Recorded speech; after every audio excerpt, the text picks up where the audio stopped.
Setting up the meeting. We are halfway loaded. All right. We are about to be live. Great.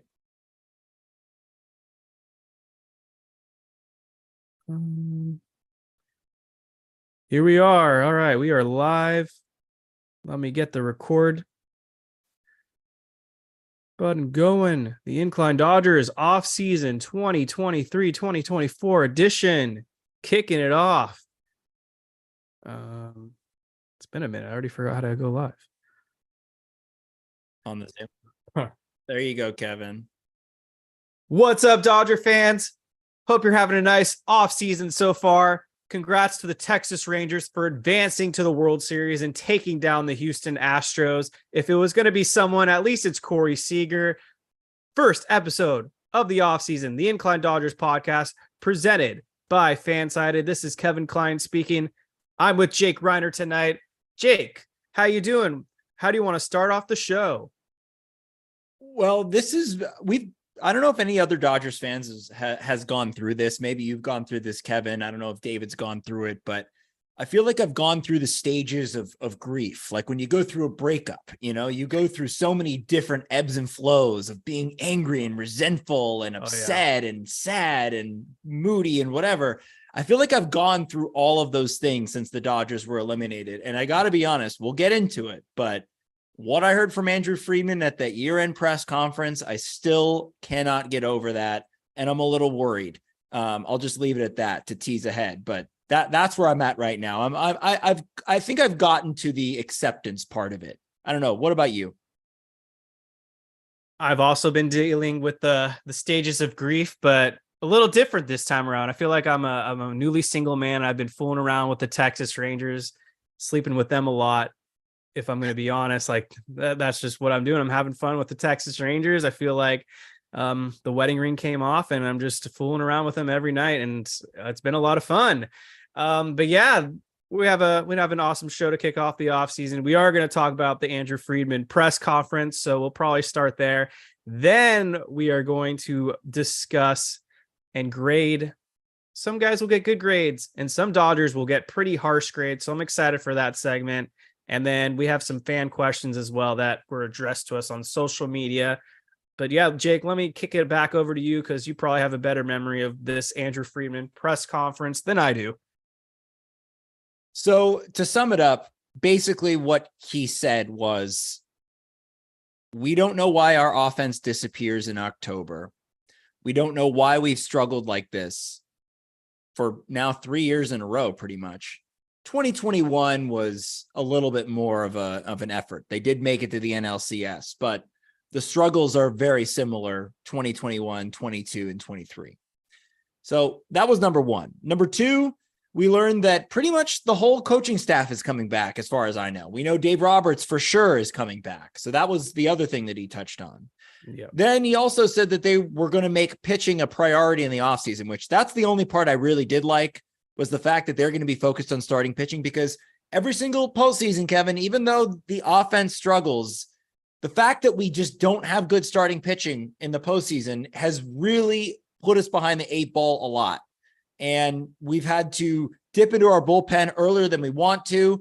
Guys are out of position, and that kind of sets you up badly for your offense. I mean, we look at game one of this NLDS. There was no shot in hell the Dodgers are going to win that game. Kershaw lost in that game, pitching a third of an inning and giving up 6 runs. It was over. I mean, that's starting pitching right there. And you lose one game in a 5-game series. That's a big loss, especially at home, especially in game one.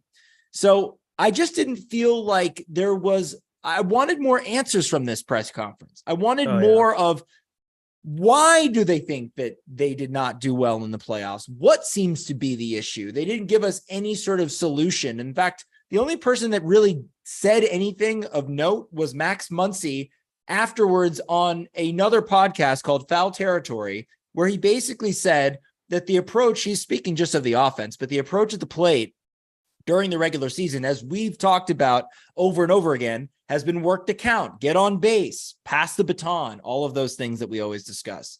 That was their game plan in the regular season, but they had found out that teams that had success with this sort of free swinging mentality, and that's how they jumpstart their offense. So the Dodgers started to do that. But when they started to do that, they started to expand the zone and they started to chase pitches. And then they would miss pitches that were right down the middle. So the one thing I can say about that is if it's not broken, don't fix it. Like, let's just stick with what got us here. And that's the part that doesn't really make sense of why they would change it to that. But then also, if it's going badly, why not adjust and try and course correct? Just very, very confusing. I'm sick of these Andrew Friedman press conferences. I feel like this guy can talk for an hour straight and you don't get a single answer out of him. You walk away from the meeting learning absolutely nothing. This guy just talks out of his ass. Like, he should be running for politician because he's the pro at taking a bunch of questions and just spinning it in a way that doesn't actually answer it. But one thing that did stand out to me is the organizational failure. He mentioned that. This is that's the big quote. The second year in a row, I believe, that he's called this an organizational failure. If you had literally just played over last year's press conference and I had no idea that there was a new one coming, I would have thought, okay, we're just listening to 2022 again, because this was literally the same exact thing he told us last year. Same exact spiel. The only difference I think this year is that he did acknowledge they do need more starting pitching, like you mentioned. This is why I was absolutely infuriated around the trade deadline, because I felt sure as hell they did not do enough. And when we hand out our grades, oh, trust me, I got some feelings on some of these guys. And yeah, the offense stunk. You can't really do anything if you're averaging 2 runs a game. But on the flip side of things, if your offense is really struggling, then you need your starting pitching to at least keep you in the game. Like Jake said, game 1 was over in the first inning. Maybe the Dodgers offense, if they were actually in the game, they would have been more resilient. But when you're down 9-0 after the second inning, you phone it in, you bag it, you pack up your bags, you're done in that game. Game 2 was like the classic Dodgers just shit their pants and don't do anything game. Like, even though the pitching for the most part did everything right because the bullpen came through and Dave Roberts pressed all the right buttons, the offense just flat out threw a stunker.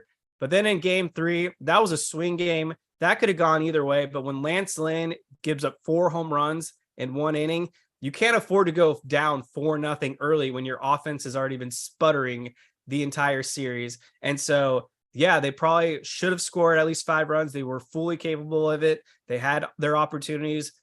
But at that point in the series, there was a dagger through their hearts, and it was just an insurmountable deficit at that point. No other thoughts really for me on this Andrew Friedman press conference, other than I'm a little disappointed. He doesn't really show the passion, or, at this point, when we get deeper into offseason talks, once we get more knowledge, like, it's time to just shut your mouth and deliver this time. Well, that's what I was going to say about why I think this is going to be a busy offseason for the Dodgers, because if they're not going to make any changes in the front office, in the dugout, hitting coaches, if none of those are going to be different next year, then what needs to be different is the roster. Obviously, I mean, that's the only thing that you can really change if you're not going to shake up anything else. I mean, I think at the very least, they should have looked at maybe considering getting a new hitting coach. I mean, if they weren't going to get a new manager, they have to have some different approach, some guy that can come in there and set up an approach, but also read the defense essentially and change course when needed. And I just don't feel like we have that sort of switch up mentality. But the thing about the pitching that's so important, and something that I feel like I've lost sight of too, because the offense has been so cold each of these past couple of postseasons, is that it really does matter. Because if it especially with this year's team, and we talked about it, Kevin, this year's team would go through like 5 or 6 innings of like nothing, like just nothing. And then all of a sudden the 6th rolls around, the 7th rolls around, and they explode for 5 or 6, right? Yeah. But that's the only reason they won those games was because the starting pitching and the bullpen and whatever kept it close. But if you're spotting them 6 runs in the first, or 4 runs in the third, or 4 runs in the next game, that's really tough on your offense that just doesn't operate so well coming from behind on multiple days. So it goes hand in hand. I mean, granted, the at-bat quality was terrible. Dave Roberts talked about it. That's actually one of the things that Andrew Friedman was, what he talked about a lot at that press conference, was how historically bad the offense was. And and specifically Mookie Betts and Freddie Freeman. That was the thing that he was most concerned about, which is true, but obviously it goes hand in hand. You look at the Phillies, what they've been able to do. Obviously, their bats came to play, but to have Zach Wheeler and Aaron Nola and Ranger Suarez, those guys are studs. Those are horses going into the playoffs, and we just didn't have that. We had an unsure Kershaw. We didn't know what we were going to get, and we got literally the worst version of him of all time. Bobby Miller was another questionable one. You would have hoped for him to have sort of the Brandon Pfaadt trajectory of this postseason, but he didn't have it. He faltered, in the second inning.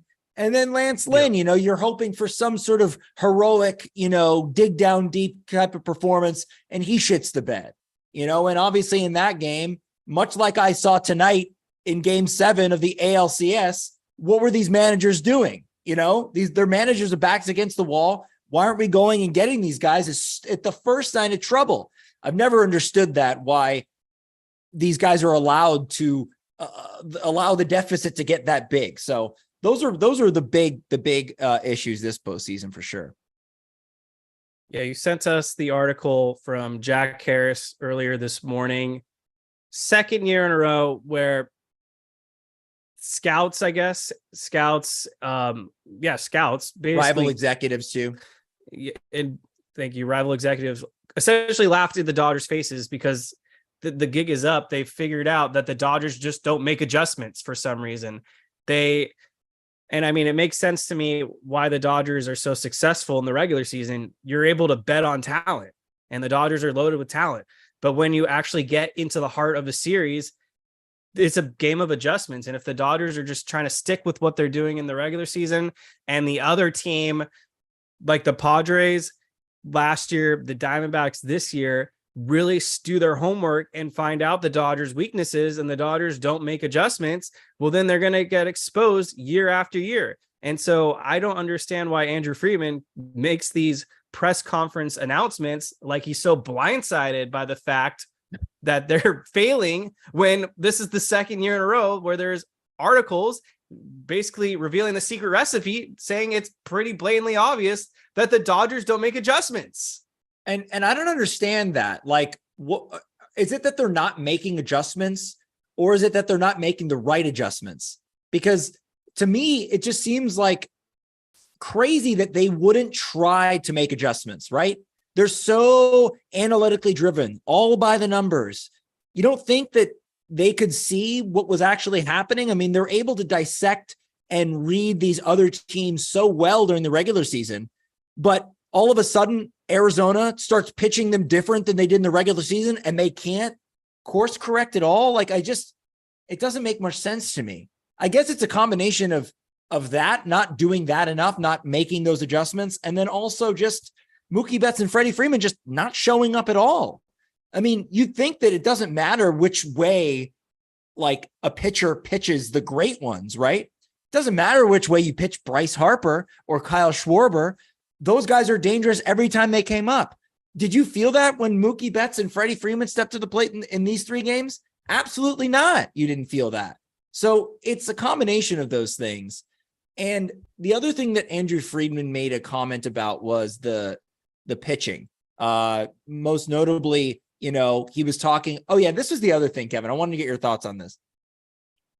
He sort of made a comment about how basically we can't go out and look for like postseason performers because he doesn't really believe that exists, and he actually brought up Corey Seager as an example where he was like, there were some years where it was, some rough years in the postseason and some really good years in the postseason. So you can't really predict. What did you think about that? Because that was sort of crazy to me that he would have that take. It's just such a cop-out answer. Honestly, I don't know what goes through some of these executives' heads when they say they don't buy the postseason narrative. There are a lot of buffoons out there that just don't believe that clutch is a thing for some reason. And what is that?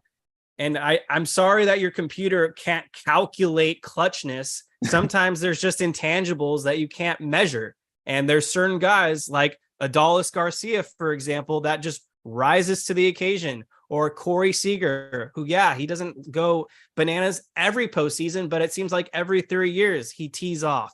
And that's good enough for me because that means your team's in the World Series at least every 3 years. And then Randy Arozarena, another great example. He just goes off. And then on the Astros, Altuve tends to step up. Alex Bregman is always in there. Yordan Alvarez, I believe, hit like 500 in this ALCS and they lost. It wasn't his fault that they got sent home. The Phillies, you mentioned Bryce Harper, Kyle Schwarber. You want to talk about a player that I was dead wrong about? Well, Kyle Schwarber, I'm the most wrong about ever because I thought he was overrated, but he's better than Reggie Jackson apparently in October. So there's that stat. I'll take my L there. Kyle Schwarber is amazing. But I did want to hit on a question coming from the chat right now on YouTube, Dark Saints, and we'll just stick to one move. If you guys are the president of baseball operations this offseason, what moves you making? So Jake, tease everybody and give me one move because we'll have plenty of moves we want to talk about later on in the offseason, but we'll each give one for now. Okay. So outside of Ohtani, right? I mean, that's sort of a given. So outside of going after Ohtani, one name that I'd like the Dodgers to pursue would be Aaron Nola.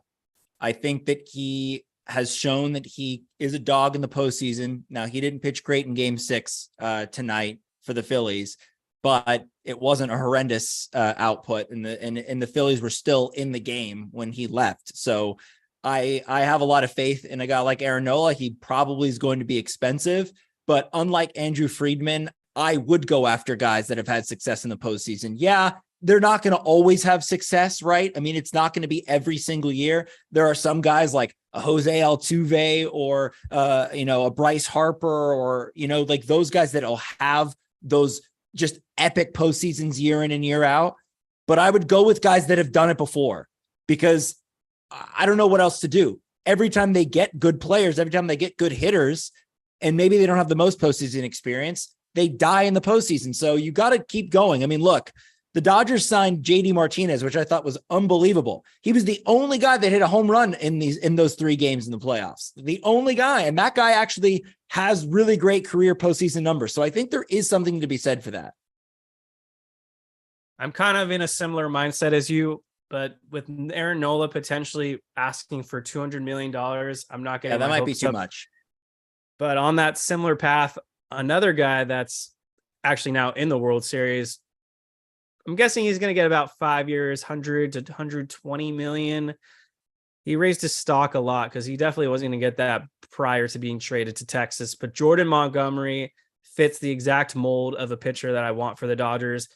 This guy just goes out there, deals night after night. He's not going to be your flashy ace or in the Cy Young race ever, but neither was a guy like John Lester. And to me, I'm also on the same page as Jake, where I believe that there are just some guys that always rise to the occasion when the going gets tough.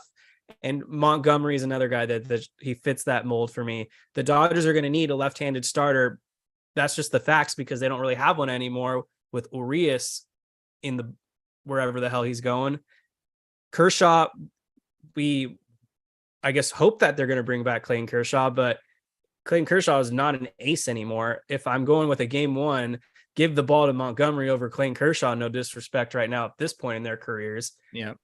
And I don't know what else to add right now about Montgomery, but I think he's the lefty who will be available that I prefer the most out of anybody. I don't want to really trade for Tyler Glass now. Rumor is he's going to be on the market, but he's always hurt. Corbin Burns could be a great trade candidate, but I'm not getting my hopes up because the Brewers are the Brewers. Shane Bieber, another name that could be on the trade market, but that's another guy like Clayton Kershaw who always seems to get hurt, especially around the second half, and then is unreliable. I don't really want to bank on that either. Yeah. I mean, you mentioned all these guys that have had great postseason success. We know what the goal is. The goal is going to be starting pitching. I mean, Friedman said it himself. I mean, we could have guessed that, right? They just need to stock up because the Dodgers there's always unforeseen things, right? I mean, there's unforeseen things that happen with every single team. Every single team deals with injuries and all of that, yada, yada, yada. And it's about how you weather the storm, but they need to start out with a surplus of pitching. If guys go down or whatever, then they need to be as aggressive as they've ever been at the deadline. I think holding on to these prospects, as long as we do, and not go out and get this top tier talent, it's just bad. It's bad business. I mean, it really is, because what you're basically saying is that every year you have a shot to win the World Series, but you're not going for it every single year. And that to me is a weird thing, because there are some organizations and franchises that never get that opportunity or only get it once in a blue moon, right? Like the Diamondbacks. Yeah. I mean, they're riding such a high right now. They're going to a game 7 of the NLCS against the Phillies. Like they may not get that chance next year. Now I think that they will, because I feel like they've got a pretty good group there. And they've obviously believe in what they have, and they're going to continue to build on that.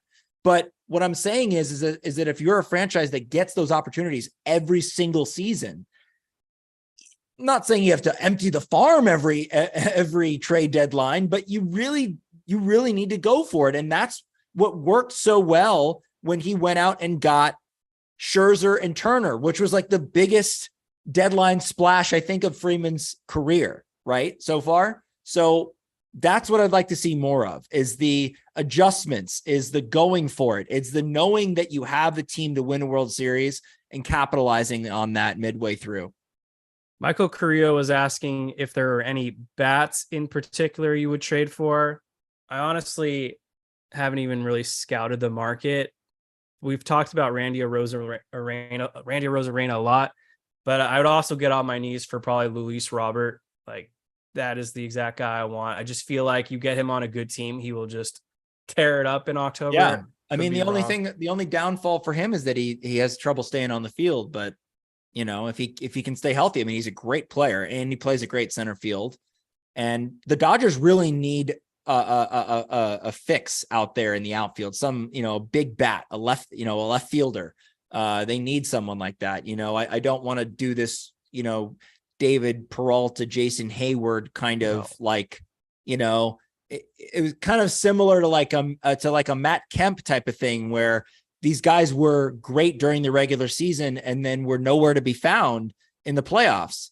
And I just don't want to do that again. So I hope that they go out and get a bat, because that's something that we definitely need. It's not the top priority. Obviously, we talked about his pitching, but getting a bat and a solid middle of the order bat, if they get Ohtani or not, I think they need to do it. I think they need to be as aggressive as possible. That's why it's hard for me to think of bats to trade for, because I assume and hope they get Ohtani, which is the exact bat you need. Well, yeah. But then if you get Ohtani, you can get a guy like, isn't Tommy Pham like a free agent?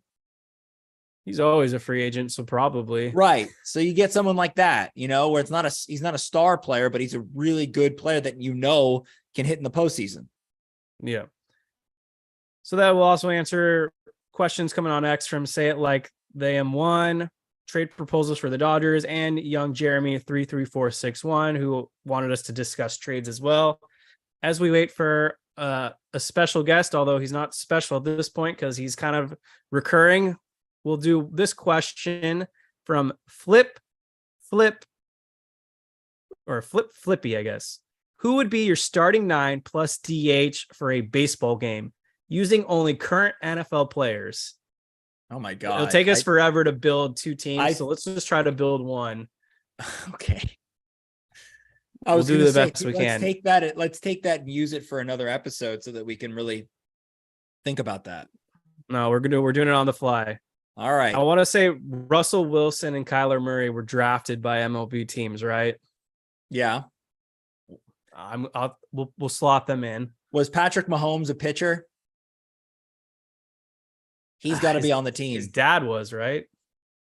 Yeah, but I feel like Patrick Mahomes played baseball too. Yeah. Okay. Mahomes is our starting pitcher. Wilson, Murray, or bats. Okay. Well, now it's time to just bet on who would be a good baseball player. So we need someone to catch. Who could be a good catcher? Like Aaron Donald or something. Screw it. Let's just go with Matthew Stafford. As a catcher? Yeah. Okay. We bank on him to throw out runners. We need someone fast in the out. We need like Tyreek Hill in the outfield. We want Tyreek Hill on our team for sure. Definitely at the very least. At the very least, he steals bases. Maybe Cooper Kupp in left field. I have no idea if he can hit a baseball, but sure, why not? Sure, fine. At this point, I'm just willing to bet on Travis Kelce. He can be our first baseman. Oh yeah, that's not a bad idea. Travis Kelce as a first baseman. I like that. And then we just need some athletic people in the infield. Shortstop. Let's see. We could put like Wilson, right?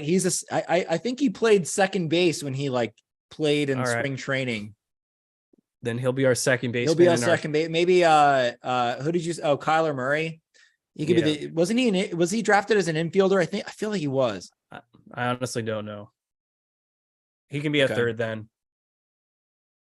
We'll put him at third. So we just need an athletic shortstop. Like a Deebo Samuel or something. I could see that. Oh, Christian McCaffrey. We want him on the team. All right, Christian McCaffrey, fine. He's our shortstop. Deebo, he can play left field, and then I think we've assembled a team at that point. Tyreek's in center, Kupp's in right. Oh, we didn't do a DH. Oh, who's a monster? I mean, maybe Aaron Donald could be the DH. Sure, why not? Maybe he's Big Poppy. Yeah. I'll take my chances with Aaron Donald.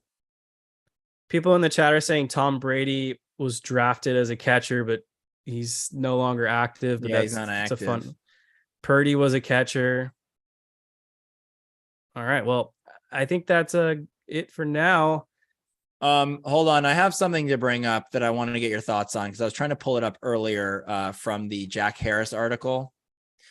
And I brought this up to you separately, Kevin, but this was just weird from Andrew Friedman that he would have this take and not be up to date on what actually occurred. So he goes, this is a quote from Friedman. He goes, "We would like guys to go 7 innings, pitch really well, and be able to get the best 2 guys in the bullpen." He said, "Question is, how many of them are there? There aren't many guys going 6 or 7 in postseason games, anecdotally, as I look around." And then the next paragraph says, Justin Verlander, Pablo Lopez, and Jordan Montgomery, another player included in Dodgers trade discussions leading up to this year's deadline, are all counter examples, each providing the kind of playoff dominance this year the Dodgers too often have lacked. So basically what the counter argument to that is that yes, not only anecdotally, but statistically, there have been a lot of pitchers that have gone 6-7 innings in these postseason. Another one that comes to mind, I think, was Brandon Pfaadt. Didn't he go 6 innings? I mean, so he went deep. I remember whether it was against us or against the Phillies. He got into the 6, I think, once. Yeah. Okay. So I just don't buy that it's sort of like, well, it just doesn't happen anymore. It's just like, well, no, that there are guys that do that. You just got to find the right ones. I mean, you thought that's what you were getting with Lance Lynn, but that obviously didn't happen. I'm sick of these Friedman cop-out answers. This guy will come up with any excuse in the book to bail himself out of being a pussy when it comes to these trades. Sometimes you just got to pay the hefty price, Friedman. I don't know what you're so chicken about. Hoarding all these prospects is doing none of us good at this point. Like, what happened to the guy that was aggressive? He would go out there, get the Yu Darvish, go out there, get the Manny Machado. Even not that long ago, like you said, he went out there and got the Max Scherzer and Trey Turner. Now he's getting us chump change with Lance Lynn and Joey Gallo. Fuck that. Honestly, right. Just fuck that. And it's what's interesting is that this year was supposed to be the retool year, right? But he was the 2022 trade deadline, like you mentioned with Joey Gallo, that was a weak trade deadline that we didn't get really anybody that helped us. There were 2 guys that we got at the deadline this year that didn't even make the roster. What is that? What is the point of that?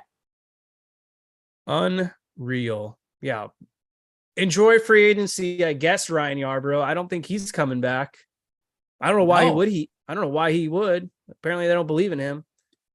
Not that he would have made a difference anyways. Like, or Ahmed Rosario. I don't see him coming back. Like, they saw Yarbrough get lit up by the Rockies and they were like, yeah, you're not making the NLDS roster, pal. Apparently. And yes, I agree with you, Dennis Gonzalez. Friedman might need to get his head examined because I don't know what is going on. I think it's time to start grading these Dodgers. Chris Okay. Camello will be joining us in a minute or two. I don't want to start with the good stuff right away. So why don't we just start with the bench? I'm going to throw some names out there. So maybe you should pull it up too, Jake. I'm on the Dodgers 2023 baseball reference statistics page. And I'm just going to read off first the bench players that I think are worth giving a grade. To save everyone some time, I will quickly hand out grades on most of these guys and elaborate on a couple of my decisions. So Chris Taylor, I'm giving him a B minus. Jason Hayward, I'm going to give him a B. Austin Barnes, this is the first one I need to pause on. Austin Barnes, you get a fucking F, bro. You were just trash. Like, you were statistically the worst hitter in Major League Baseball this season. That's just a fact. I used to love Austin Barnes, but it's time. It's time to cut the umbilical cord. Send him to Kansas City for cash considerations. If we're going to pinch hit him in back-to-back years in a crucial situation, then I don't want him on my team. I want a more competent backup catcher. It's not like Austin Barnes is winning us games. So he gets an F because he was just flat out trash this season. So he gets an F for flat out trash. Kike Hernandez, B plus. Ahmed Rosario, C. Trace Thompson, D for deuces. I can't really give Michael Busch a grade, or Johnny DeLuca, or Colton Wong, honestly, or Yanni Hernandez, or any of these guys, I guess. So I'm just going to leave it there. Your turn, Jake. I agree with pretty much all of those grades that you gave the bench. I think that Chris Taylor, I would have wanted just a little bit more from him. I mean, with the money that we were paying him, I feel like he should have been more of a factor. And by that, I mean, I wish that he wasn't a platoon player. I wish that we were, paying him to be a starter. So I wanted a little bit more from him. So maybe you gave him a B, right? B plus. Yeah, I give him a B. B. I'd go B minus, I mean, maybe I did a B minus. I think I did a B minus too, actually. Okay. Well, yeah, then I agree with that. I feel like he should have had a stronger year. Jason Hayward, I gave him a B plus. No one expected anything from him. And he really came through. It would have been an A had he shown up at all in the postseason. Austin Barnes, yeah, that's a big F, bro. That is just bad. That's a bad job. I had talked about Austin Barnes all season long. They've used him in the ways that I wanted them to, only a few times, but I feel like he could have been utilized more in this bunt role, this sort of pitcher hitting role. I mean, he wasn't getting a hit anyway, so might as well make it a productive out. I thought the same thing tonight, kind of weirdly, about Johan Rojas from the Phillies. It was like that guy's hitting 098 in the postseason, and he comes up with a runner on and less than 2 outs. Why aren't you bunting him over? I mean, I don't understand. He's going to get out anyway. 9 times out of 10, statistically 9 times out of 10, he's not going to come through. So if that's the case, if he's failing 90% of the time, lay down a goddamn bunt and get a productive out. So that's why Austin Barnes gets an F. Kike Hernandez, I'd give him an A minus just because he brought a lot of passion back, and also the A minus comes from him showing up at the postseason. Again, we should keep him around. Keep all these guys around that have delivered in the postseason. Stop getting rid of these guys. We need them. So I'd like to keep Kike. And Ahmed Rosario, yeah, he was great when he first came over, but yeah, C plus. You gave Trace Thompson a D. I'm giving him an F. It was just a bad bounce back year. We thought we got lightning in a bottle with him, and it turns out to be only a flash in the pan. So see you later, pal. And I'm not going to give a grade to any of the other guys. For sure. The chat pointed it out, and it is being confirmed online as well. It looks like Dusty Baker retired. Wow. No way. Can we talk about Dusty Baker for a second? Sure. Same thing with Dave Roberts in the final game. It's just like, what are you doing? This is the last game of your season. Why are you? I mean, I think this was much more egregious from Dusty's point of view, because at least Dave Roberts showed a quick hook in the other games that were in that series. He just didn't do it in game 3.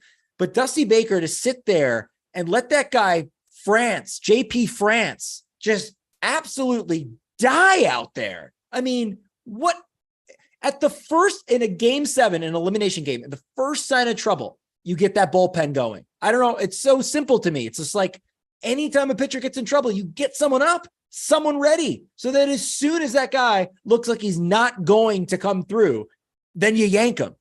And then the second thing that pissed me off about him tonight was, how are you going to pitch to Adolis Garcia? That guy has owned your franchise. Walk him. The D-backs did a great job tonight of neutralizing Kyle Schwarber and Bryce Harper. In the first inning, Merrill Kelly basically put those guys on. He's like, you guys aren't going to beat me. I'm going to go after the other guys in the order and give myself one less appearance against the best hitters in this lineup. I don't know what Dusty Baker was doing, but it's not that he lost them the game, but he definitely contributed to them being eliminated tonight. Yes. Your boy, Christian Cy Young Javier, lost them the game. Yeah, what a disappointment. It was just a trickle-down effect after that. He pulled a Kershaw.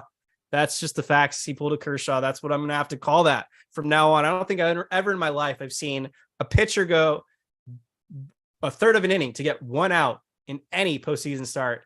And then Kershaw and Javier pulled off that feat in one season. Unbelievable. And the thing with Christian Javier is that for whatever reason, he was a postseason stud. He has been. And then tonight was just, which is crazy. I mean, I thought the opposite was going to happen. I thought that he was going to dominate and then Max Scherzer was going to get destroyed. Jake. All right, Jake, I'm going to let you pick off the category for the next grades in just a second. You can do starting pitchers, you can do positional starters, or you can do bullpen. Those are 3 options for you. But we're going to pause right here real quick because I've been seeing ads for them on television and they sponsor this podcast, but TickPick is growing large. What can I tell you, folks? With the NBA season literally starting Tuesday night, that's tomorrow, the Lakers tip it off in Denver. Then they come back home. I believe they're playing the Suns. This is your chance to get tickets on TickPick. Or if you live in the vicinity of the World Series, you can get your World Series tickets on TickPick as well. Or if you're like me and you're an avid concert goer, telling you no service fees at checkout, the lowest prices on the market. Download the TickPick app. You can get your tickets to those events right away. Jake, any other additional comments on TickPick? Oh, they're terrific. I was able to get so many great deals during the regular season for the Dodgers. I found some great field level seats for just $88 a piece. The no fees thing is amazing. Highly, highly recommend. Okay, so the next category we're going to go over is the bullpen. There's a lot of guys to go over, so I'm just going to go over these guys real quick and just give a grade for like the sort of the meat of this bullpen. Shelby Miller, first off, A or A plus, whatever. He was great. Terrific in the regular season, terrific in the postseason, a real shining star in that bullpen. Michael Grove, C plus. He was a horrendous starting pitcher, but kind of found his way in the bullpen. Dustin May, can't really give him a grade. Noah Syndergaard, F, obvious reasons. Jake Reed, no. Julio Urias, F for obvious reasons. Dylan Covey, Gavin Stone, Gus Varland, not really going to give that many grades to them. Didn't Wander Suero, no. Phil Bickford, C plus, but the only reason he's a plus is because of that unbelievable job he did where he pitched a bunch of innings, like 3 or 4 innings in a row, and the Dodgers ended up winning that game. I forget who we were playing, but let's see. Justin Brule, no. Lance. Oh no, we're not going to say the starting pitchers yet. Victor Gonzalez, let's give him a D. He was not very good. Joe Kelly, I would give him a B minus. I mean, he wasn't really that available, but he pitched all right. Caleb Ferguson, he was so up and down. I'm going to give him like a B/C. Definitely gonna, he was pretty bad, but he's also pretty good at sometimes. I know I just mentioned a lot of names, but there's a bunch more to get to, but it's kind of halfway through. Anybody that you wanted to highlight, Kevin? All right, so I will go down the list as well. There are a couple names I'm going to highlight. Shelby Miller, giving him an A. Michael Grove, I'm giving him a D. Dude was dog shit. Hope they trade him in the offseason. Jake Reed, not worth mentioning. Gus Varland, again, Wander Suero, Hudson, Tanner Scott, Phil Bickford, I'm going to give him a D as well. He was just kind of dumb, if I'm being honest. I just kind of felt dumb watching him pitch.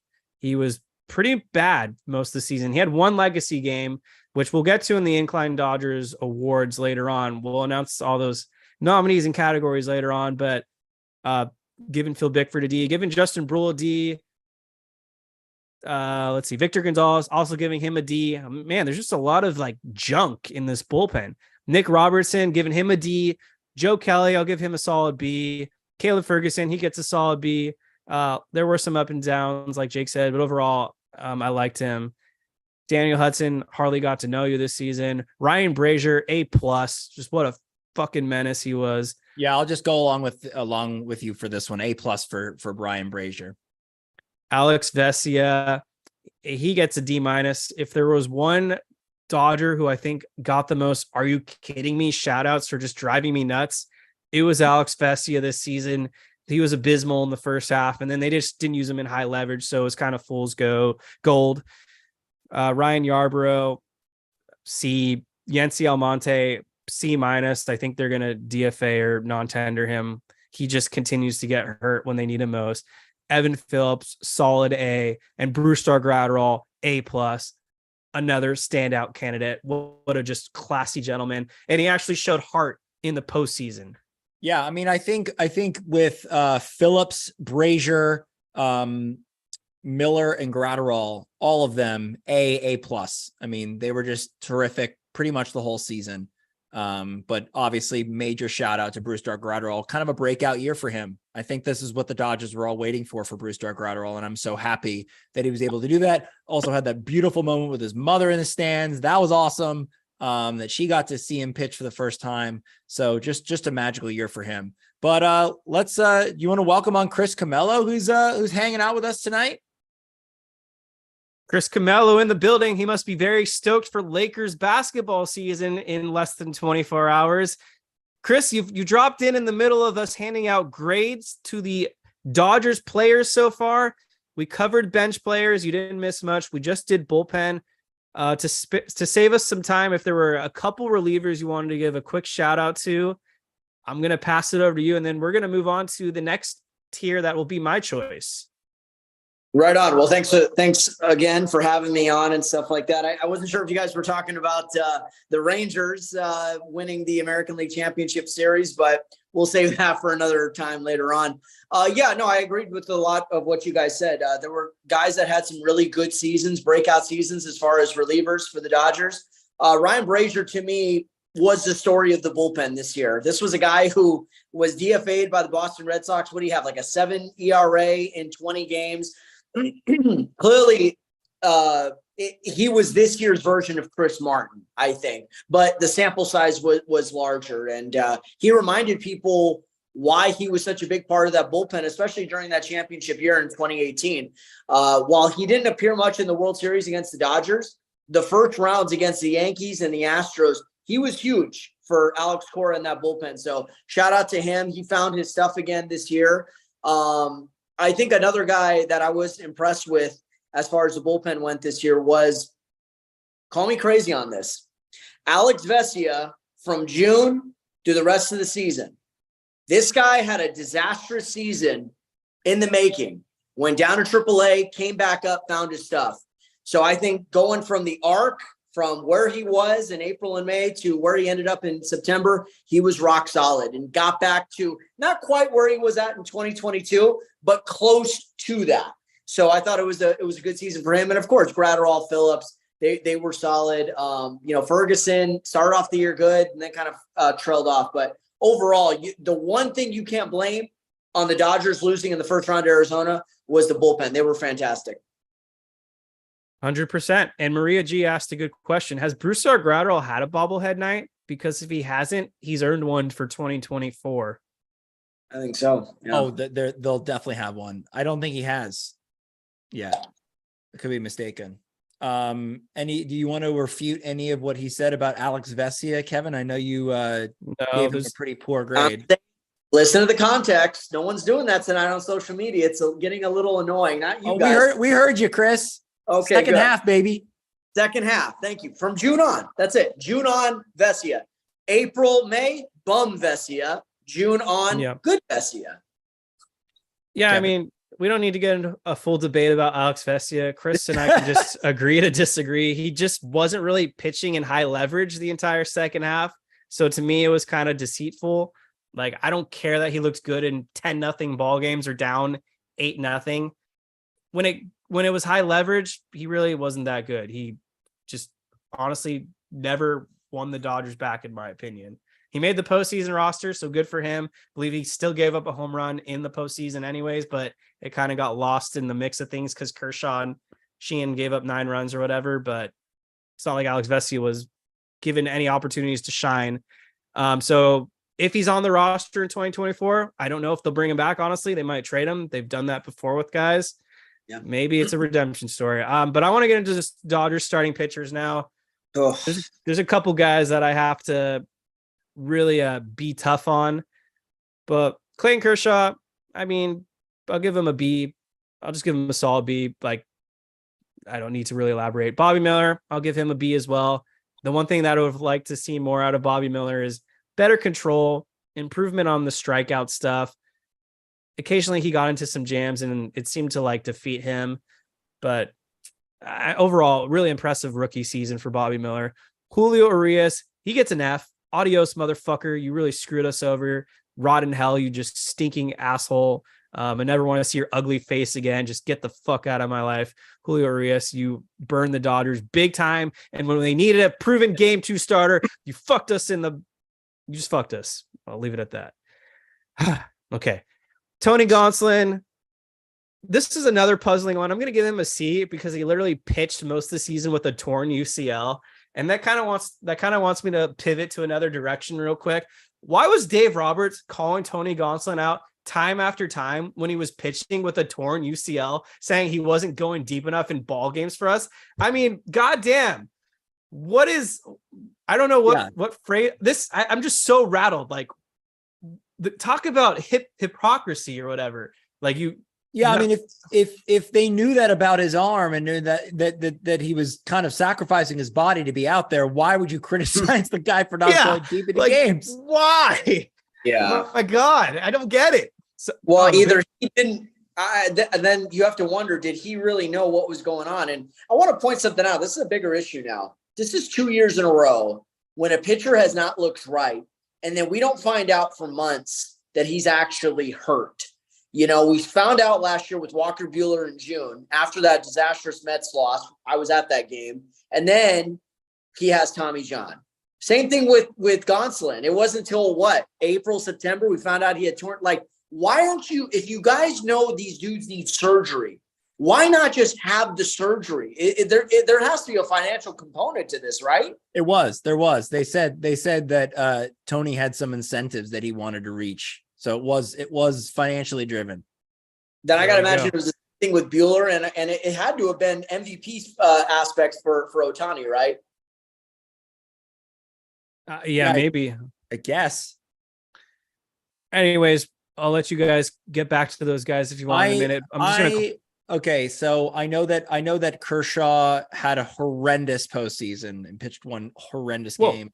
I'm not done with my grades. Oh, sorry. Oh, sorry, Kev. Yeah, my bad. I'm getting to the main event right now. Noah Syndergaard, F for total failure. Lance Lynn, F.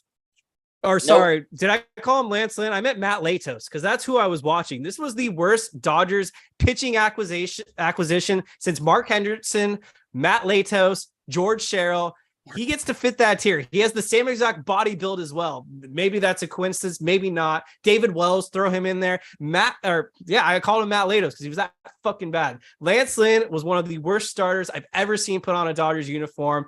Who did he beat? He beat absolutely nobody. He ganged up on the Oakland Athletics and Detroit Tigers. Whoop-de-doo. He got his ass handed to him by the Miami Marlins, who couldn't score shit in the postseason. He got obliterated by the Atlanta Braves. And then he's the only pitcher ever to give up 4 home runs and 1 single postseason inning. And he had to do that in a goddamn Dodgers uniform. Lance Lynn was fucking awful. They're going to decline his option without a doubt. And he will probably go sign for he'll probably pitch for the Oakland Athletics, if we're being honest.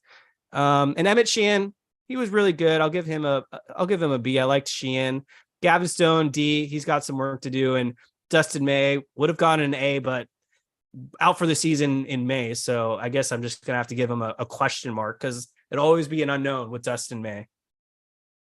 Okay, I'm done. Okay. I just want to go, well, let's start with Lance Lynn because that was pretty fiery. I would give Lance Lynn a D because that's fair. Because he did help us this season. Whether you want to admit it or not, he did go deep into games. He was one of the only starting pitchers that did that. So for him eating those innings and being a horse that we needed, he didn't always pitch well. And yeah, he gave up a shit ton of home runs and that was upsetting. And obviously we know what happened in game 3 of the NLDS, but other than that, he really didn't do much for us. He was an innings eater. Looked like he was also an eater too, but he honestly just was not good when we needed him. David had all the false confidence in the world for him. I wish he was here tonight because he'd be able to defend himself, but there's really not much you can defend. I mean, the numbers are the numbers. For Kershaw, you gave him a B, but I would actually give him an A. He had a 2.48 ERA, I think, or definitely under 2.50 ERA this year.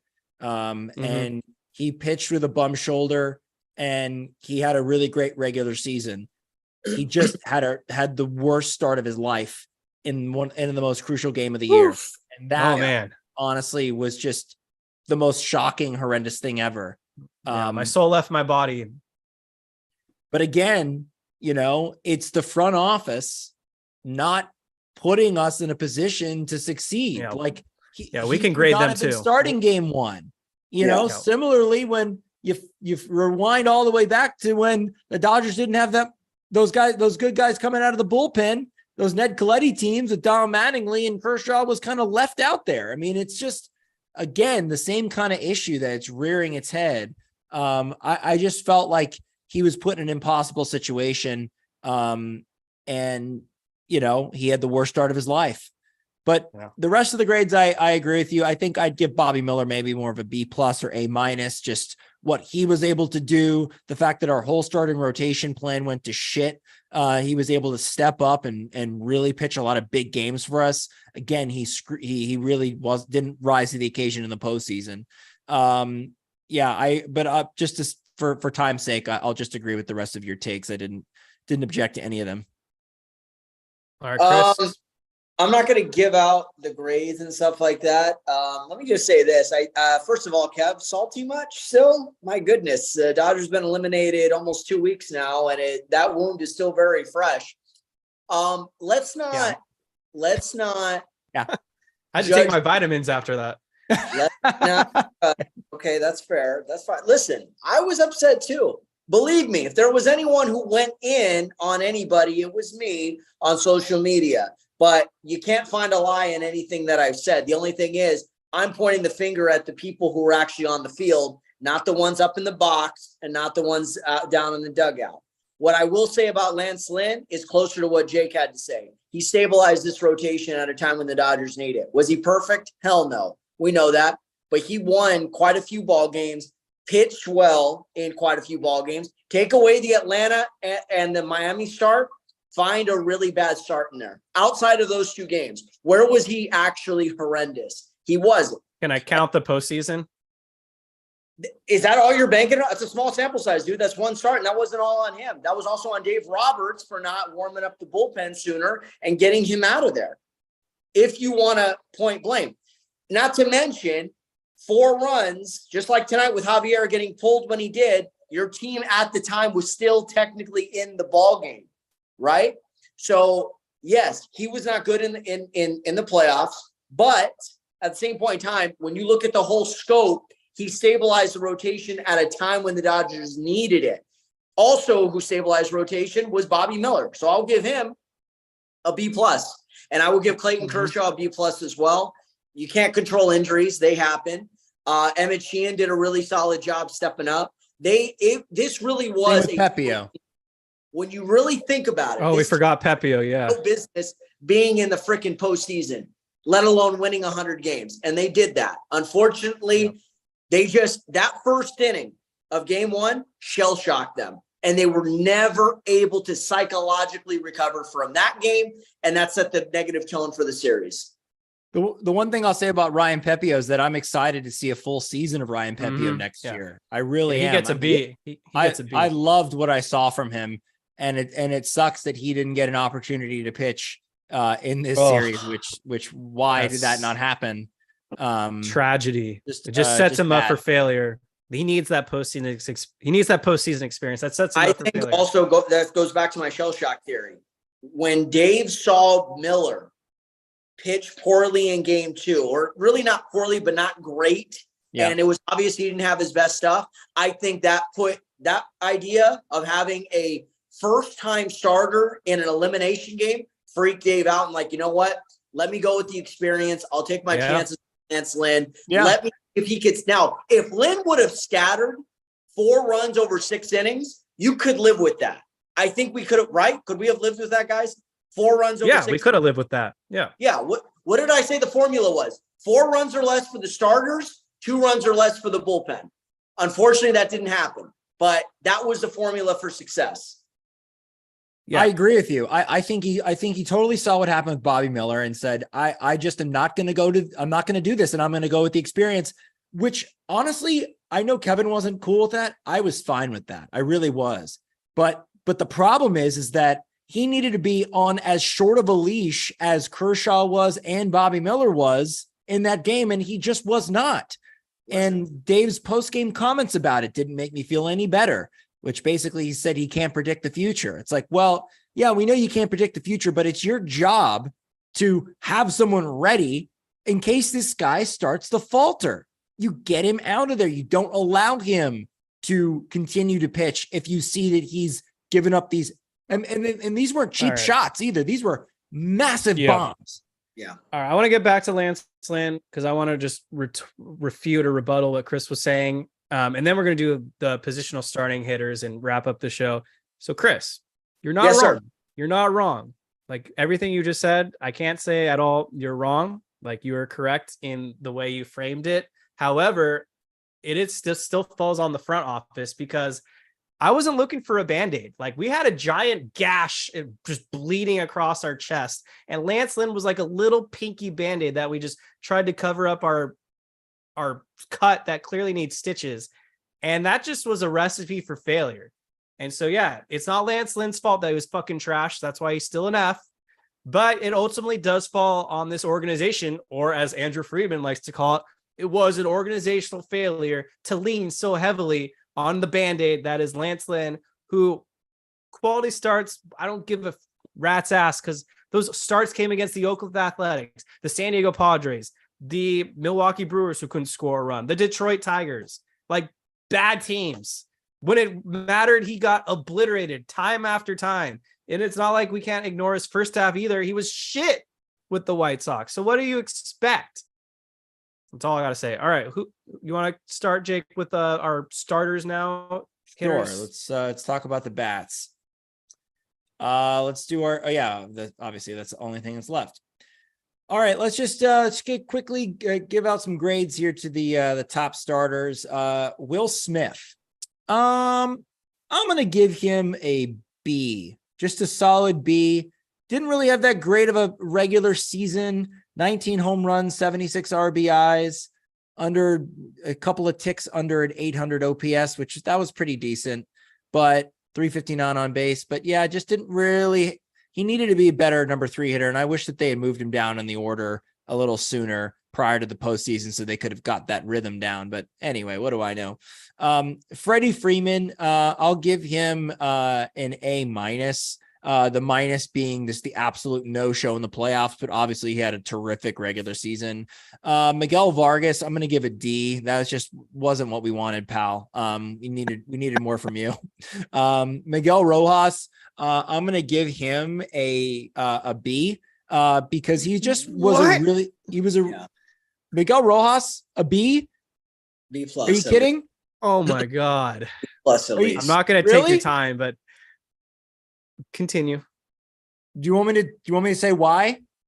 Go ahead. You can say, well, I'm going to say my piece when it's my turn. I don't want to interrupt, but I'm going to give that reaction. Well, you already did that. So here we go. Miguel Rojas. This is why he's a B. Gavin Lux gets injured, right? Freak accident in spring training. We don't have a shortstop. Okay. Here comes Miguel Rojas, one of the most stabilizing forces defensively, one of the leaders in the clubhouse, one of the guys that took the rookies out shopping. He was a great clubhouse guy. And he also didn't swing the bat horrendously, wasn't great the whole season, but he honestly was a stabilizing force. It's not his fault the Dodgers didn't go out and get anybody to replace him or get a bat that would be better than his. That's not his fault, but he had a B. He didn't have an A because he didn't have that great of an offensive season. But the fact that he was a stabilizing force as a shortstop, clubhouse leader, he gets a B from me. I can be convinced to give him a B minus, but I just thought what he brought to the table was great. Max Muncy. Let's just go with those 4 for now. Anybody want to say anything about those 4? I mean, I do, but Chris, do you want to say anything? Will Smith, first? Freddie Freeman, Miguel Vargas, Miguel Rojas. Yeah, I think your grades are pretty spot on. I would have given at least a B plus, if not an A minus for Rojas, because he was great defensively, was the leader of that infield, and his bat picked up in the second half of the season, providing stability at the bottom of the order, not to mention what he brought to the clubhouse. And yeah, this guy was probably one of the better defensive shortstops the Dodgers have had, maybe since who? Since before Corey Seager, right? Cesar Torres. Yeah, Cesar Torres, maybe Rafael Furcal. Yeah. So he brought that kind of defensive stability at the Dodgers. Not Hanley. But yeah, I agree. Will Smith should have been at least a 6 hitter at one point just to kind of get him going again. Smith B, Freeman A, Vargas F. He had one of the worst rookie seasons I've ever seen out of a Dodgers hitter. Not ruling him out for his career, but that was awful. He was terrible defensively, not his fault because he should be playing third, but he was terrible at second base and he just had no power. Couldn't hit. I mean, he was a walk machine at first because pitchers were trying to, pitch the corners and all that. And so Vargas was taking advantage. And then as soon as the gig was up, that he couldn't hit anything, they just threw it down the middle and it was little weak pop-ups or strikeouts. Yeah, but you guys are insane for giving Miguel Rojas a B or a B plus or whatever. What are you giving him? A C. He's an average player. He had a 612 OPS. Great. He was a stabilizing force defensively. You know how many playoff wins that got us? A whopping 0. I hope the Dodgers find a different shortstop. Come on, man. He's such a great leader. What that did Miguel you expect Vargas from him? What did you expect from him, Kevin? Again, you guys are judging. We got what we expected from him. I don't think we did. I think he was like a 250, 260 hitter his entire career, and then this season he wasn't our choice to be our shortstop. He was a bench player. That was what he was supposed to do. I still hold him to a higher standard based off his previous resume. I mean, this is a guy that hit close to 20 home runs in his heyday. Disrespect. This is like Jimmy Rollins territory. He was dreadful. They're going to replace him ASAP, whether it's with Lux or a different shortstop. Yeah, they should replace him. He's not a starting caliber shortstop. But he was his entire career with Miami. Yeah, I think he played more third base in Miami. But yeah, I mean, I understand. No, he didn't. He was a shortstop. No, he's their shortstop. I think he was more of a utility guy, wasn't he, in Miami in those early years? It was maybe early, but his last 2 years, he was a grade A defensive shortstop. I remember him saving Kershaw's no-hitter at third base. That's what I remember. Yeah, back in with the Dodgers. Yeah. I don't need to talk about Miguel Rojas all night, but he needs to do better than like his 66 or 66 OPS plus, the 612 OPS. He was such a great leader that the Dodgers did win a single playoff game and that Miguel Vargas spent his entire second half in AAA. Well, Miguel Rojas, you're fired as a leader. Enjoy Kansas City. I'm sending them all to Kansas City. I'm over it. We still have him for another year. I know they gave him an extension. Well, we're going to trade him. I don't understand why they did that, but here we are. Lux, all right, let's move on to the rest of the hitters. Let's wrap this up. Here we go. Rest of the hitters. Here we go. Max Muncy. I'm going to give him an A minus. He had a pretty slow year. until he really picked it up in the second half. Another 30 plus home run season. I think that's 4 for him out of 5 years with the Dodgers. That's pretty impressive. 105 RBIs, one of the 4 players to have over 100 RBIs. So he gets an A-. The minus being the fact that he also didn't show up in the postseason. David Peralta. Now this is an interesting one. Didn't really expect much from him. What we got was kind of subpar. Not much. We got not much. Subpar. I'm going to give him a C+.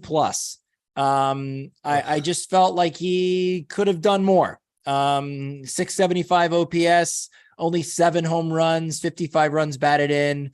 We expected more from him. He was supposed to be our starting left fielder, but again, like why are we making him our starting left fielder? He should not be that. Poverty. So C+ for him.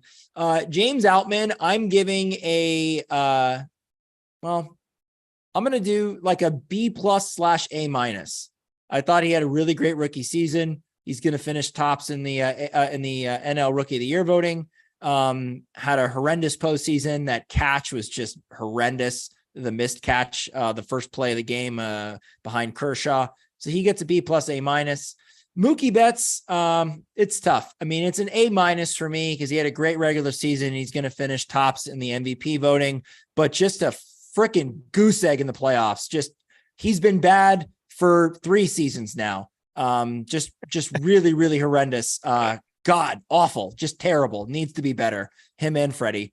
And then to round it out, JD Martinez, I'm giving him an A+. We didn't expect much from him, but he gave us 103 RBIs and 33 home runs. And he was the only hitter in the playoffs to hit a home run. So he gets an A+ for me because Jesus, what we expected from him and what we got far exceeded expectations for me. I actually agree with almost all those grades. I'm a little harsher though. Maximum C, B-, 212 hitter. Yeah, not good enough for me. David Peralta, he gets a D. Like just watching David Peralta every day as the Dodgers left fielder. Amazing he got nominated for a Gold Glove. That's his only silver lining, I guess. But watching him try to hit game after game, he gets a D because I felt like a dookie was getting laid on my chest. He was just abysmal. Like, my God, David Peralta was below 700 OPS. He reeked, honestly. At the end of the day, David Peralta just reeked. James Outman, he gets a B. He struck out too much. Mookie Betts, A+. I'm not going to let 3 games ruin the entirety of an amazing season by Mookie Betts. Now you're 3 games. Bro. You need to stop, bro. Okay. You need to stop right there. You have been so harsh on literally everybody that you've gone after tonight. How the hell are you giving Mookie Betts an A+? He didn't get one hit in the playoffs. Talk about accountability. Ronald Acuna Jr. not get an A+? What's wrong with LA media? Too much kissing. He does not get an A+ either. He's going to be MVP. Of course he gets an A+. No, he doesn't. Because guess what? Both the Dodgers and the Braves got knocked out in the division series, which is embarrassing. Fine. I'm not going to object to that. Like, yeah, those last 3 games were terrible by Mookie Betts. He should probably lose a letter grade. But at the end of the day, he's going to probably finish second in MVP. If I'm just looking at his entirety of the season, it was an amazing campaign. And I'm not going to let an entire organizational failure, because I'm going to say it every time, put a damper on a remarkable year by Mookie Betts. And last but not least, JD Martinez, A+ as well. Maria G says Acuna had hits in the postseason. Yeah, at least he had some hits. Yeah. 143 hitter. Wow. Whoop-de-doo. Yeah, that's better than what did Mookie hit? 0? Nothing, dude. 0 for 11. I think he was like on base with a walk and an error. He's been terrible since the 2021 NLCS. Yeah. Just bad. For whatever reason, these last few years have just not been good in October. And, for whatever reason, he constantly escapes the criticism. We want to put it on Roberts. We want to put it on Friedman. We want to put it on everything else. He's not doing what Bryce Harper's doing. I'm sorry to say he's not. He's not doing what Jordan. That's clear as day. He's not doing what Corey Seager or Adolis Garcia just did. He's not doing even what Ketel Marte is doing with the Arizona Diamondbacks, and if any of y'all in that chat don't like it, I don't really care. Facts are facts. fact is, Mookie had an incredible rookie season. Or I'm sorry, not rookie season. He had an incredible regular season. And he was probably good in his rookie season too. Probably going to be a finalist. I agree with you, Kev, as for MVP. That shouldn't take away. What I'm not judging that comment. I'm judging the fact that, I make a case for Lance Lynn. Oh, he was trash. Look what he did in game 3. I make a case for someone. Oh, he was trash. Look at the Arizona series. But yet you're trying to make that argument for Mookie. It doesn't really make sense to me. To me, that's a double standard. Mookie Betts was great the entire regular season. Lance Lynn was not. I'm turning your own argument that you're doing on everybody onto you, and you're kind of avoiding it in a way. I don't think I've really deducted anyone bad grades because of their postseason. I was just reflecting on their regular seasons, to be honest. Miguel Rojas, I didn't even mention the postseason. I just mentioned he was mediocre in the regular season. Same with David Peralta. Same with Noah Syndergaard. Same with Miguel Vargas. I feel like I was pretty honest. Well, so that, I mean, were we supposed to factor in the postseason or not? Yeah, it's complete. I literally said I'm not going to let the 3 games ruin my outcome of what Mookie Betts did. You're entitled to allow it to affect. What did you give Freddie Freeman? Just a question. I gave him an A, just an A. Yeah, and I think Mookie deserves an A as well. Okay, I gave Mookie an A-, and the only reason was because of the playoffs. Yeah. That's it. I think we're in agreement of that. It just feels little threads here. What I'm going to say about David Peralta as well as Jason Hayward, these guys were better than expected.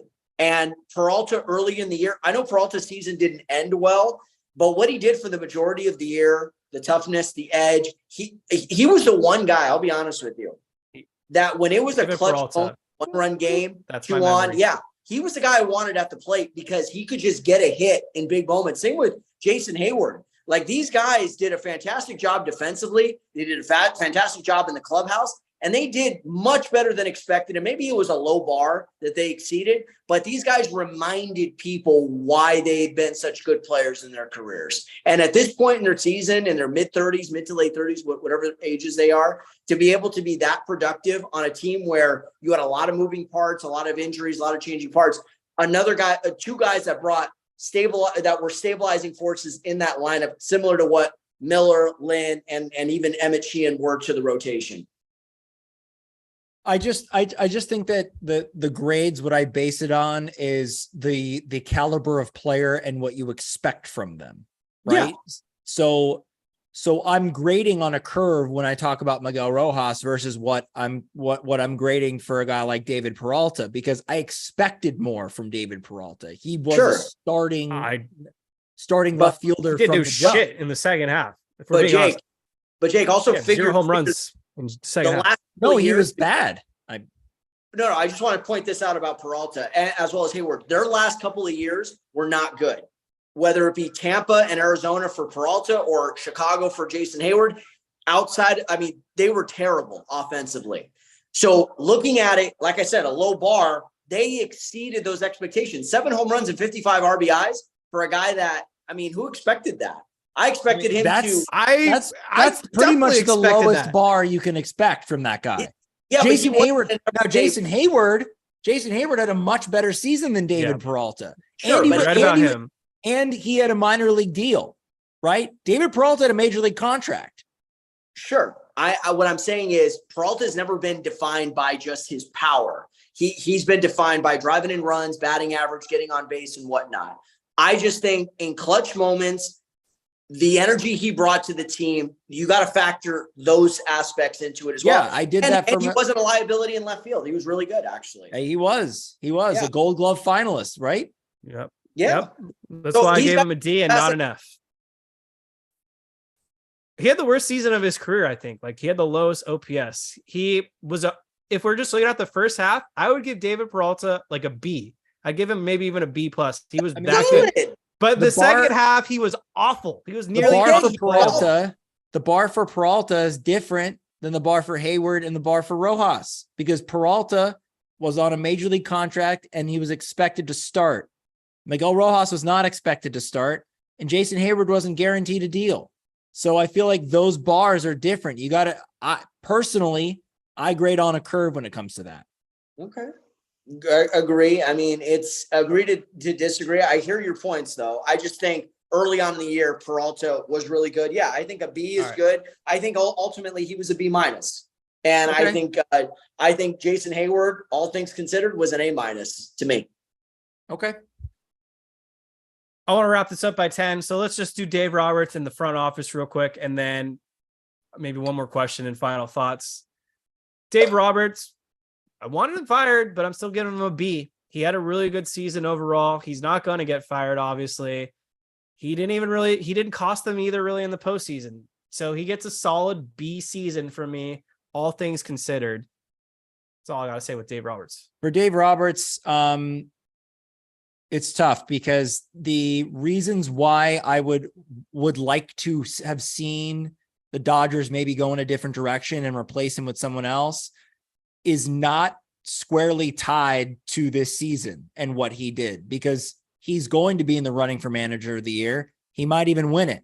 And he was great during the regular season. He got this team to 100 wins when they weren't projected to even sniff that. And also they ran away with the division again, which they weren't expected to do. And Dave Roberts kept this group together. He kept them focused and he was able to get the most out of them. Where I kind of detract from him is just his whole attitude about the playoffs. There's just something there that just doesn't sound right. You know, the optional workouts, and you can go if you want, and you can stay at the hotel if you want to. And I don't know, not the vibe I want to have as a fan of listening to my manager be like, yeah, do what you want to do, whatever. No, I want a guy that gets on the mic and just shows me that he gives a shit if he wins or loses. If he loses, he's pissed. If he wins, he's ecstatic. I just don't get that sense from him when I hear him talk about this. It's just very much matter of fact. Oh, ho hum. I want a little fire. I want someone to get upset. So that's where I kind of lose a little bit on him. Mm-hmm. And I would be willing to kind of split it with a B plus, A minus for Dave Roberts. Yeah, I think the grades are accurate. A lot of injuries this year. Your pitching staff was decimated. This was supposed to be a bridge year, right? And really, outside of the Kansas City Chiefs, who wins in a bridge year, right?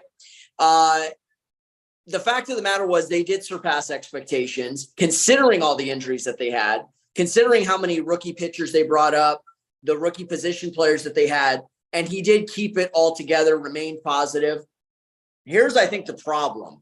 There's I'm going to say a couple of things here. One, and this goes back to what Justin Turner said a few years ago. I thought this was interesting, that you don't get up for games in October. And I don't just think that's symptomatic of the players. I think that's also for the manager, as well as the coaches, as well as the front office. They have become so used to winning, right? And this kind of happened with the Braves. And stop saying the 90s Braves. Look a little further down the road. Early 2000s Braves, still winning the division, but what was the difference? They weren't going to LCSs anymore. They were getting eliminated from 01 to 04. I'm sorry, 01 to 05. They got eliminated in the LDS 4 or 5 straight years under Bobby Cox. And I think at times it's like you become so used to winning, you think it's just going to follow you into October. And guess what? You never change your approach.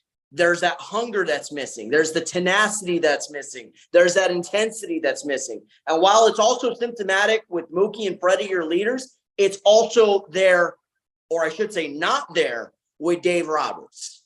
So that's where I don't think there was an obvious move that cost them this series, but I definitely think they would benefit from one or two things. And I hate to say this, they would benefit from missing the playoffs one year to give them in the butt, or playing in the wild card round. Because think about it. Maybe. The last time they had to play in a wild card game or a winner take all, 2021 and 2018, what happened? 2018, they rode that wave to the World Series. 2021, it got them to within 2 wins of another NL pennant. All right. I got to pull a Tony Reale here. Let's move on to the front office. I'll go last. All right. I'll go first. The front office. They compiled a 100-win team. Whoop-de-doo. It's no small feat, but, I say whoop-de-doo because here we are again, eliminated early from the playoffs. They didn't build a roster that could withstand October. and we got exposed so badly in every facet except for the bullpen. We were exposed in so many different ways. Yeah. So that's why my grade will be as critical as it is, because I feel like they put a good enough team to win the regular season, but not the postseason, obviously. So I'm going to give the front office I'm going to give them a C+/B-. I just wasn't happy. The fact that they, even though we were kind of gearing up for this Ohtani thing, like, I just wish that we wouldn't have, quote unquote, wasted a year. And I'm not saying that they wasted a year, but it seems like they weren't as aggressive as they should have been at the deadline. Because if you have a chance to win the World Series, and the Dodgers continually do, I want my team to be focused on winning it every single year. And it just feels like this year just didn't have that feel. So B-, C+. Yeah, I mean, it was clearly 2015 or 2016 again, a look ahead year where they were just kind of, that's why I'm giving them a C. They were kind of putting a competitive roster on the field, but what's the point if you're not going all in? The offseason, I honestly didn't have too much of a problem with it at first, but in hindsight, there was too much betting on reclamation projects. Noah Syndergaard, what good did he do? He was horrible. The Alex Reyes, the JP Fireisens, the Blake Tridents, like, why are we throwing bags at guys that weren't even going to, you can throw him in there as well. Why are we throwing the bag at guys that just weren't going to really provide much value or pitch for the Dodgers this season? You take that 10 to 15 million or whatever, you throw that at a good starting pitcher with 13 million of Noah Syndergaard's salary. That's 28 million or whatever right there. That's an ace. The trade deadline was just a colossal failure. I'll say it time after time again. Lance Lynn was a Band-Aid move. He was never going to move the needle to win a championship. You're not going to win a World Series with Lance Lynn as one of your horses in the postseason in the year 2023. That's just the reality. Sorry, David, who's probably going to listen back. Sorry, Chris, as well, because I know we're also Team Lynn. Ahmed Rosario, Kike Hernandez, those are cute moves. They're fine. But again, none of these guys really just moved the needle. They needed a big splash at the trade deadline because we thought we were going against the Atlanta Braves, which clearly didn't happen either. But there's no surprise that the 4 teams that reached the championship series were the most aggressive at the trade deadline. It's just not a coincidence. The Phillies were aggressive. They got starting pitching. They addressed the bullpen. The Arizona Diamondbacks picked up Tommy Pham. They got a closer in Sewald. Then, of course, the Texas Rangers traded for Jordan Montgomery and Max Scherzer, and the Astros got Justin Verlander. So there you go. Andrew Friedman tried to get Eduardo Rodriguez and slipped and fell like Charlie Brown. It was embarrassing. Yeah, real quick. I think the grades are pretty accurate. I think a B+ is solid. I actually disagree. I think they had a pretty solid deadline. I thought Kike Hernandez and Ahmed Rosario were solid moves at the time. Gave you some depth. This was one of the deeper teams. Because remember, you guys, we were talking about last year how much, really the last 2 years, had no depth off the bench. It's like you wanted to bench guys, you were going to lose a lot, either defensively or with offensive production. But with Rosario and Kike Hernandez and and Peralta and Hayward, what they did in the offseason, it really made this team a deeper squad. So I really liked what they did. Yeah, the pitching aspect, the Eduardo Rodriguez thing did not work out. Could they have been more aggressive and gone after Verlander or Scherzer? Sure. But once again, this was also about maintaining for the future and being in the Ohtani hunt. This is before we found out about the Tommy John thing. Not to say the Dodgers are out of that race, but it's like we want to maintain our resources to make a big splash going into next year. So let's just try to get better on the margins. And I think that was the story of the whole season. However, I also didn't like the fact that Rosario was left off the NLDS roster. I thought that was the kind of guy who could have been Bryson Stott-esque, Ketel Marte-esque, you know what I mean? Instead of Colton Wong, who, he's got some postseason experience, but hasn't really been hitting the last few years. So I just think this goes back to the tenacity, the mentality, the mentality aspect of it. And it just wasn't there. But overall, they once again do the best shopping at Salvation Army or at Ross when they're shopping for these players. And they did that again this year with what you pay for. And that was it. So, we'll see what they do next year. Chris, you're a dreamer, and I love you for that. But Amin Rosario wasn't going to make the difference in the postseason. You were snorting all kinds of drugs if you thought he was going to be a hero for the Dodgers.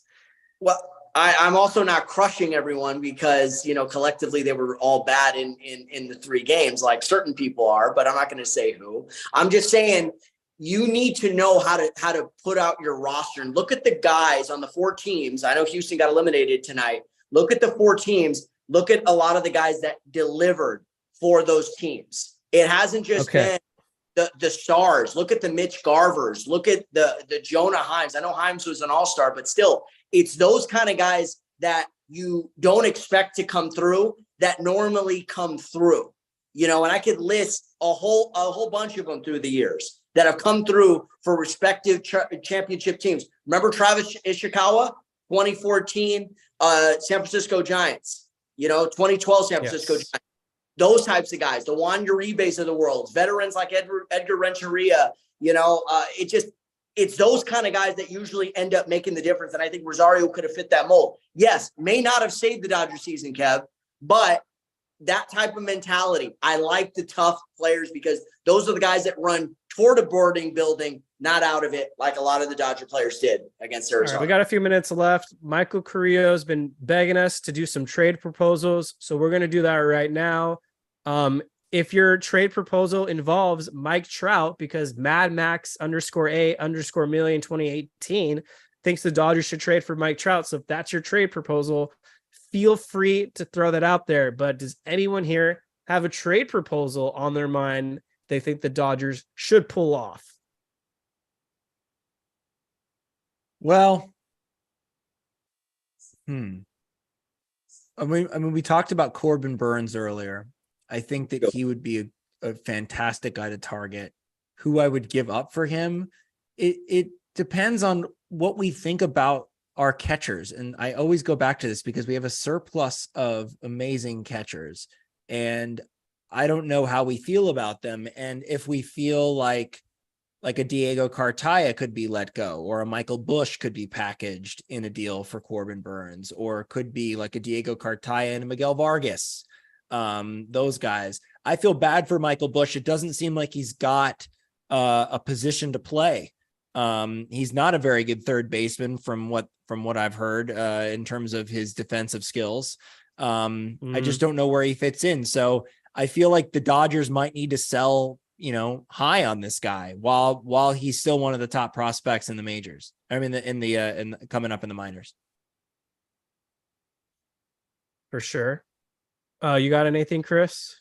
As far as trade ideas, if you want to revisit, we talked about the hole out there in left field. If you want to revisit a trade talks with the Pirates with Brian Reynolds, and I would consider, this is just me now, maybe I'm because he's a little bit more of an established threat, and I think this could be a really good pitcher for the nucleus moving forward, Mitch Keller.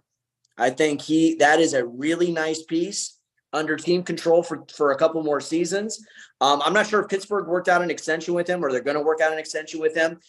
It could be very pricey, but I definitely think that shores up, gives you a right-handed bat, shores up your outfield, and shores up your rotation. Because let's be honest, guys, going into next year, a lot of question marks with the rotation. How's Buehler going to look? Are Miller and Sheehan and Stone and those guys going to continue to develop? How's Pepio? Can Pepio continue on the trajectory that he's on? At least with a guy like Keller, you kind of know he's more established than those other guys, could stabilize the rotation, still be young enough and under team control. I think that's a solid option. Yeah, I mean, some other names that have been thrown out in the chat I like are Jesus Luzardo, Tarek Skubal.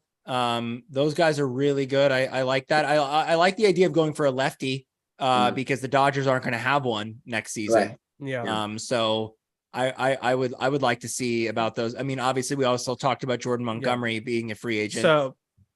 So I forget who the listener was in the chat 2 episodes ago when the Dodgers were down 2-0 who said Randy Arozarena. So if you're there, please call yourself out because I want to commemorate you. Andrew Friedman needs to call the Tampa Bay Rays and not only bring over Randy Arozarena, but also throw in a guy like Pete Fairbanks, who's a really good high leverage reliever who can throw gas because the Dodgers always need to replenish their bullpen anyways. So what does a trade package for that combo probably look like? Michael Busch, pack your bags. You're going. I hate to say it, but one of Emmett Sheehan or Gavin Stone, you're probably in the package. So pack your bags. Then we're going to have some lower guys in there. Landon Knack, you got to probably throw him in there because they're going to have to add him to the 40-man roster anyways, or he'll go on the Rule 5. So Landon Knack, adios. And then they're going to throw in some random like hitter probably too that we don't expect. Or maybe they throw in a position player. I don't know. Maybe they want to absorb the rest of Chris Taylor's salary or Max Muncy. Either one of them, I'm good with trading them. I think Randy Arozarena is the stabilizing force in left field. I assume that's where he would play for the Dodgers, or maybe center. I don't know. That the Dodgers lack, and he's just an animal in the postseason. I would love that. That would be amazing. And we'd win the offseason with that. And, you know, if we and Ohtani sign Ohtani, yeah, holy shit. Yeah. Sign me up. I just hope that the Dodgers are aggressive and they stock up on these really good players. I really like that Players who are hungry and bring an attitude and an edge and are going to bring a tenacity. That's what's also missing. Stop with the all shucks nice guys and the families and the kids. That's all well and good. Let's be honest, guys. Dodger fans don't care about any of that. We're not trying to win a character contest here. We're trying to win baseball games. That's what this is about. It's about winning. Yeah. And I'm not saying have troublemakers off the field, but guys that are going to bring an attitude is not the worst thing in the world onto the field. I mean, like I said at the beginning, if they're not going to make any changes to the front office or the coaching staff, which it sounds like they aren't, then they need to change the roster because that's the only thing else that can be changed. So they have to be aggressive. They have to make this roster as good as it can be and not these sort of Band-Aid approaches that they've had the past 2 seasons. And to answer Max's question on Instagram, I don't think the Dodgers are going to trade for Mike Trout. Just don't see that happening. Maria G, this will be our final question. Then let's final thoughts this out. Who wins tomorrow, the Phillies or the Diamondbacks? Anyone have any bold picks? I think the Phillies are going to win it. I just don't see. I'll go the same. I don't see how the Diamondbacks can win 2 in a row at the bank. I just feel like that place is going to be rocking, and the Phillies just know when to rise to the occasion, and they play so well at that ballpark. They're going to be motivated. I'll be honest, Brandon Pfaadt has surprised me. I talk about a guy meeting the moment. He's been fantastic. But Ranger Suarez is a gamer. And I definitely think. And Phillies, Wheeler's available, I think they said. Sure, but it's going to be Suarez that at least goes through the lineup. I would say the ideal position for Ranger Suarez is 3, maybe 4 innings tops, and then turn it over to Wheeler and then the big arms in that bullpen. But if Pfaadt feels some pressure like Javier did. Remember, Javier was dominant in the postseason. Up until tonight, the pressure got to him early. I think that's what the Phillies have to do. They got to jump on Brandon Pfaadt early. If they do that, Phillies will be in a position, and that'll be some World Series, Phillies in Texas. It's what I wanted. Well, as soon as the Dodgers got eliminated, that's what I wanted. Good call. I don't really have any final thoughts. Like I teased earlier, we'll have the 3rd annual Incline Award nominations out probably in a few weeks for you guys to vote. This is kind of the sleepiest time of the baseball season for me, to be honest, because I don't really care who wins the World Series at this point now that the Astros are out. Give it to Corey Seager, I guess. But yeah, I'm going to be in NBA mode starting tomorrow. But I will be keeping up with the offseason. And just to throw it out there, Lakers Celtics, that's my finals pick. That's my final thoughts. Yeah. My final thoughts is I'm looking forward to seeing how the Dodgers construct this roster. I think I think and I hope it's going to be a lot different and a lot better and a lot more focused on the postseason. I know Andrew Friedman says that there are no such things as postseason performers, but you got to be stupid not to know that. I mean, he's got to know that. I think he was just being coy or whatever, but I think he's going to get us some players that are going to be dogs in the postseason. And I don't just think that at the outset of in the preseason or before the spring training starts, but I also believe that at the trade deadline, because it's a make or break year. It's a make or break year for this team. Could be make or break year for Friedman, but it definitely is a make or break year for Dave Roberts. Yeah, agreed. Well, thank you guys so much for listening to this episode of the Incline Dodgers podcast. If you're not already a subscriber on our YouTube page or on the audio feeds of Apple, Spotify, or whatever, hit that subscribe button, leave us a review, give us 5 stars, follow us on social media, join the Discord. You can find that in the description below as well. That's all I really got to say other than Lance Lynn, enjoy Oakland, buddy. Peace out. Can't wait for you to be declined, asshole. And that's the Incline Dodgers